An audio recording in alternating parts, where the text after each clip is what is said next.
Welcome back to another edition of Components Breakdown. Today we're going to look at the two-player game Lord of the Rings: The Confrontation.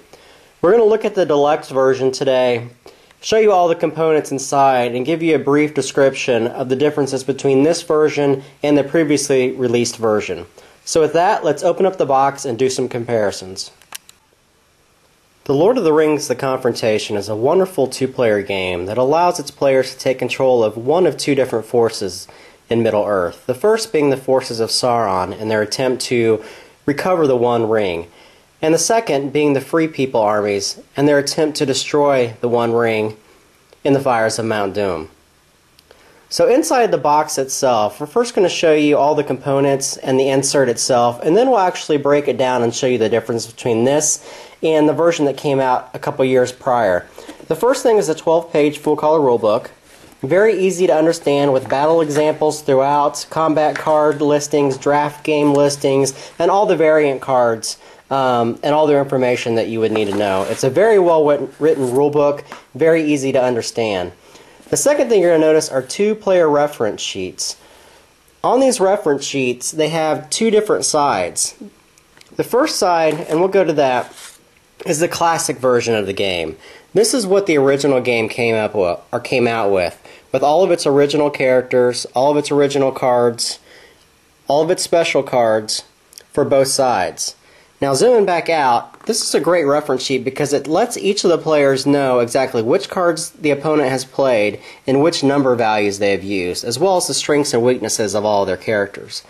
On the opposite side are the variant characters that are used in the game.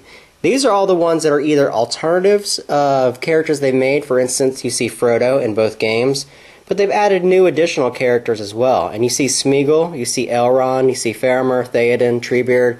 All these are new characters that have been added to the game to give it some variety. And again, there's two of these variant sheets inside. The game board is also inside, and it's free-floating as you notice here. It's not large enough to fit inside perfectly, but opening up, it's a 4-flap board, if I can get this open, and it looks exactly similar to the original board. And we'll go over this in more detail in just a moment as well. Inside the box itself is the insert. It has a replica of the cover on the outside and 3 basic compartments in it. The free-floating thing in here are the draft tokens. These are used when playing with all of the different variant characters in the game, and you can actually draft to see which ones you're allowed to play with, which is quite a cool option that gives you a lot of variance inside the game itself. There's several cards which fit in this flap here, and these are not sleeved because there's not enough room to sleeve them in here, plus trying to find sleeves for these are kind of difficult because these are oversized cards in and of themselves. They come on very thick cardstock and very durable type cards. And then you're going to have all the character stands themselves. There's 9 in each one of these compartments. And you'll notice the main difference is that now they're all portrait style. Inside of here are the actual character sheets themselves, and in the sheets they're all double-sided. So, with that, let's actually break open the game and see what it sets up like. So now we have all the components for the Lord of the Rings: The Confrontation Deluxe version laid out on the table. We're going to walk you through all the components once again and show you some of the version differences between this and the standard edition that was released. The first thing, as I had mentioned earlier, are the draft tokens. The draft tokens have 2 sides to them, and they have the same pictures as there are on the character cards themselves.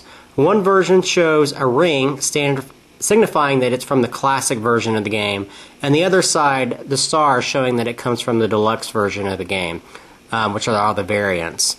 Now these are used to draft characters. That allows you to mix classic characters with the variant characters.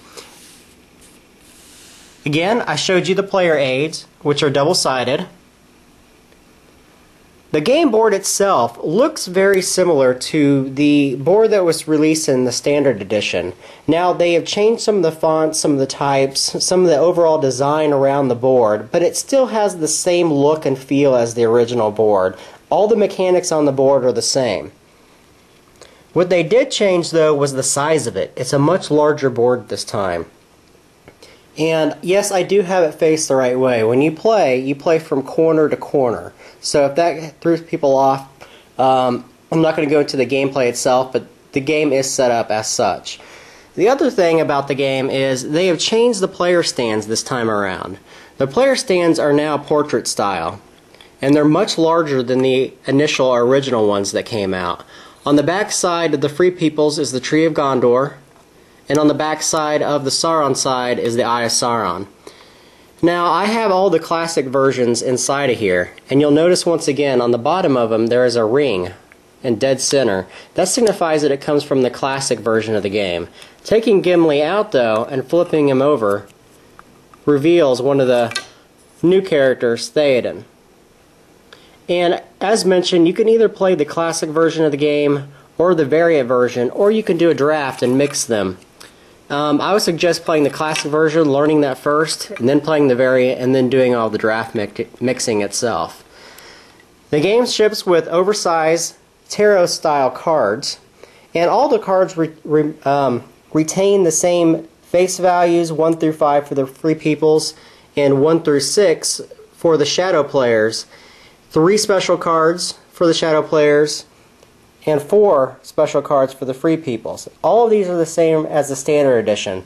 What is new, though, is that they have shipped 4 for each side, or 8 total, special cards that can also be thrown into the game to add a little bit more variety. For instance, this is the Dark of Mordor, and next to it is Shadowfax. Now, the thing that I really love about this game, number one, is the artwork. The artwork is fantastic. For those people that are so in tune with The Lord of the Rings, the movies, this is a real good variant on that. They don't look the same, and I tend to like that they didn't go after a movie license and went with their own style, because the style on these cards and the artwork is just fantastic. On all the cards, on all the character sheets, everything just is beautiful to look and play with. The game itself, in my opinion, is one of Reiner's best board games that I've played. It's a 2-player game. It's really deep strategy. It deals with hand bluffing and area movement and area control, but the idea of the game is to get Frodo into Mount Doom, or to kill Frodo and retake the ring. It's a wonderful game to play. It's very easy to set up, very easy to break down, plays in about 30 minutes, and is one of my favorite Lord of the Rings games released.